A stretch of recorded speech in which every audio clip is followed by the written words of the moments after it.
लोकसभा चुनाव के बाद मुख्यमंत्री योगी आदित्यनाथ के नेतृत्व में हुए विधानसभा उपचुनाव की 9 सीटों पर मुख्यमंत्री योगी का पूरा फोकस था, क्योंकि मामला नेतृत्व के साथ साथ बीजेपी के उत्तर प्रदेश में घट रहे वर्चस्व से भी जुड़ा हुआ था। आखिर बीजेपी के यूपी विंग का नेतृत्व कर रहे योगी आदित्यनाथ ने कौन सा ऐसा संजाल बनाया जिसको लेकर 7 सीटों पर भाजपा का विजय तिरंगा लहर गया? ऐसा कौन सा प्लान था जिसने योगी को दोबारा साबित करने का मौका दिया? ये सब कुछ आज की इस रिपोर्ट में हम आपको दिखाएंगे भी और बताएंगे भी। दरअसल अब यूपी उपचुनाव का परिणाम आ चुका है। 9 विधानसभा सीटों पर हुए उपचुनाव में बीजेपी और उसकी सहयोगी आरएलडी यानी राष्ट्रीय लोकदल 7 सीटों पर विजय हासिल करने में कामयाब हुई। वहीं समाजवादी पार्टी को केवल 2 सीटों से ही अपना संतोष करना पड़ा।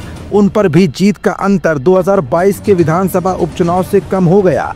सपा कानपुर की सीसामऊ और मैनपुरी की करहल जीती है। यूपी उपचुनाव और महाराष्ट्र के परिणाम पर योगी आदित्यनाथ ने कहा कि देश की जनता ने नकारात्मक और बांटने वाली राजनीति को खारिज कर दिया है। बटेंगे तो कटेंगे, सेफ रहेंगे तो एक रहेंगे पर ही जनता ने अपना जनादेश दिया है। योगी आदित्यनाथ ने यूपी उपचुनाव को लेकर एक प्रेस कॉन्फ्रेंस की। योगी ने यूपी उपचुनाव के परिणाम पर जनता का आभार जताया और सभी विजयी प्रत्याशियों को बधाई भी दी। सीएम योगी आदित्यनाथ ने कहा कि ये अत्यंत महत्वपूर्ण दिन है। देश के अंदर महाराष्ट्र और झारखंड के परिणाम भी आए हैं और विभिन्न राज्यों के उपचुनाव के परिणाम भी आ चुके हैं। बटेंगे तो कटेंगे, सेफ रहेंगे तो एक रहेंगे पर जनता ने अपना जनादेश दिया। योगी ने कहा कि अगर हम उत्तर प्रदेश की बात करें तो 9 सीटों पर उपचुनाव हुए हैं, जिनमें बीजेपी गठबंधन ने 7 सीटें हासिल की। इस ऐतिहासिक विजय का श्रेय पीएम मोदी के नेतृत्व और मार्गदर्शन को ही जाता है।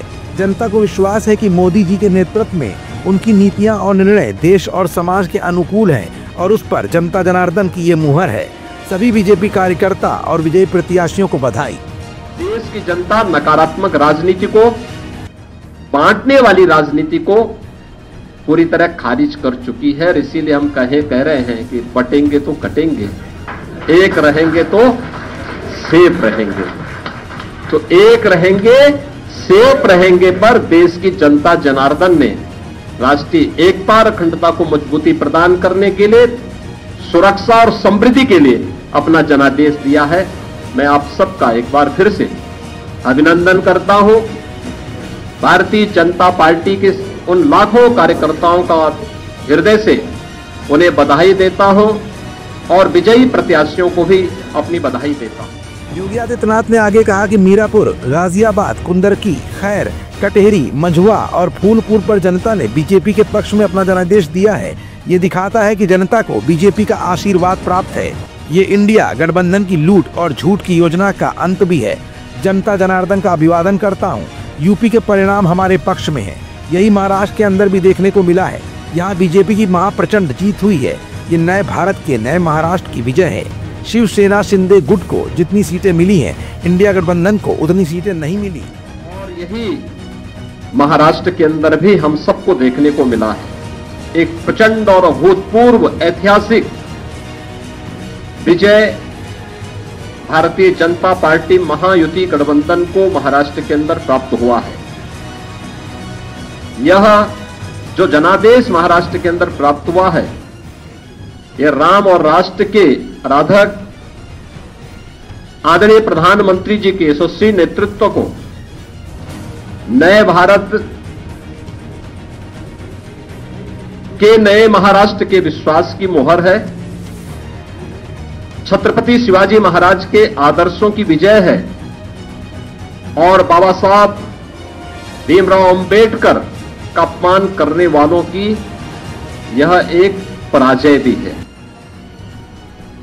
महाराष्ट्र राज्य में भारतीय जनता पार्टी महायुति गठबंधन के सहयोगी शिवसेना शिंदे गुट को जितनी सीटें प्राप्त हुई हैं, महाविकास आघाड़ी यानी इंडी गठबंधन जो देश के अंदर है, उसको कुल मिलाकर के भी उतनी सीटें नहीं प्राप्त हो पाई। फिलहाल योगी आदित्यनाथ ने चुनाव से पहले पूरी ताकत कानपुर की सीसामऊ सीट को भी लेकर झोंकी थी, लेकिन वहां पर भाजपा का विजय तिरंगा नहीं फहर पाया।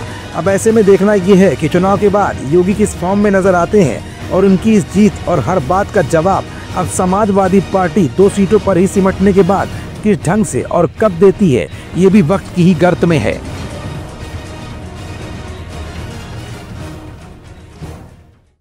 हमारा channel Indian news services INS like, share and subscribe करना ना भूलें। बेल आइकन पर बटन दबाएं और देखें लेटेस्ट खबरें INS पर। INS, हर भारतीय की आवाज।